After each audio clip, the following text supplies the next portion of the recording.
Everybody's talking about it, so I guess I would go ahead and give my 2 cents on the situation. The Engineering 101 situation is crazy, guys.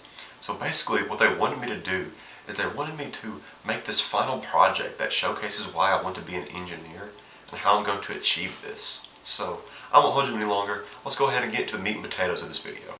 Why do you want to be an engineer in the first place, Landon?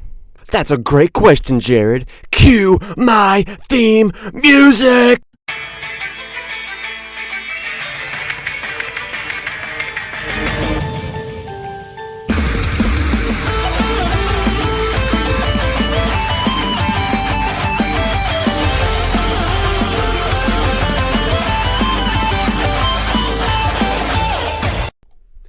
Hello, Internet, and welcome to Engineering Theory. My name is Landon, and today I'm going to be breaking down the hidden lore of why I want to become an engineer.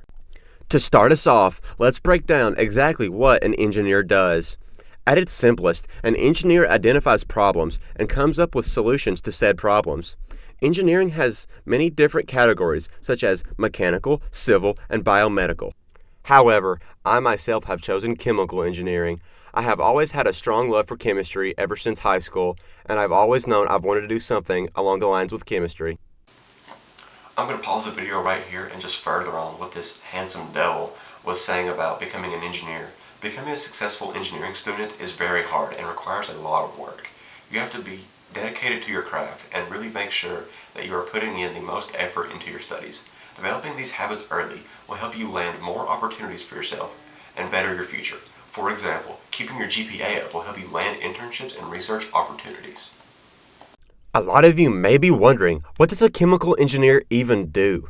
A chemical engineer can do many things, but for me specifically, I would either like to process and engineer new pills or work at Oak Ridge National Laboratory. These are two very different paths, but let's look at each one individually. The biopharmaceutical track for chemical engineers focuses on making new medicines and pills. Examples of this can look like working for big pharmaceutical companies such as Thermo Fisher or Pfizer.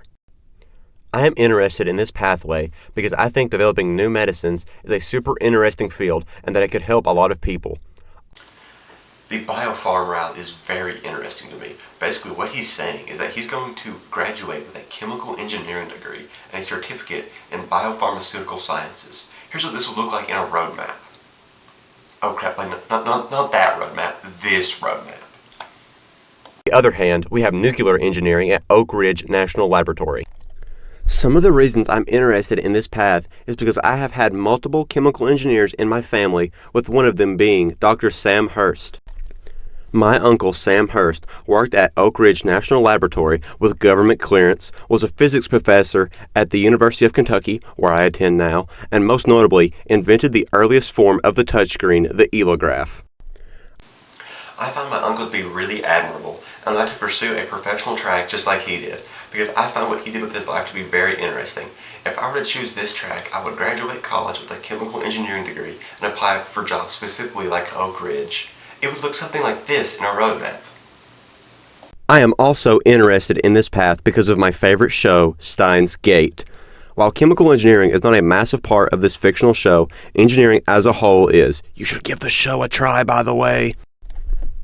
However, there is a company called CERN in the show that mimicked the real-life laboratory CERN. In watching the show, it led me to research the real-life CERN, which drug me even deeper into the world of chemical engineering. Steins Gate. Steins Gate is a banger of a show. This man has some elite ball knowledge. I totally recommend that show to anyone and everyone. And that's it. That's the basis of why I want to be a chemical engineer. I find the field of chemistry super fascinating, and no matter what route I take, I can help people, whether it be developing new medicines or developing more reliable, safe nuclear energy. But hey, that's just a theory, an engineering theory. Thanks for watching. Just to finish the video on a high note, guys, I want to just add on to what he's already said. Great video. He's clearly got some amazing editing skills. I think he's a really funny guy. I think he's pretty good looking too.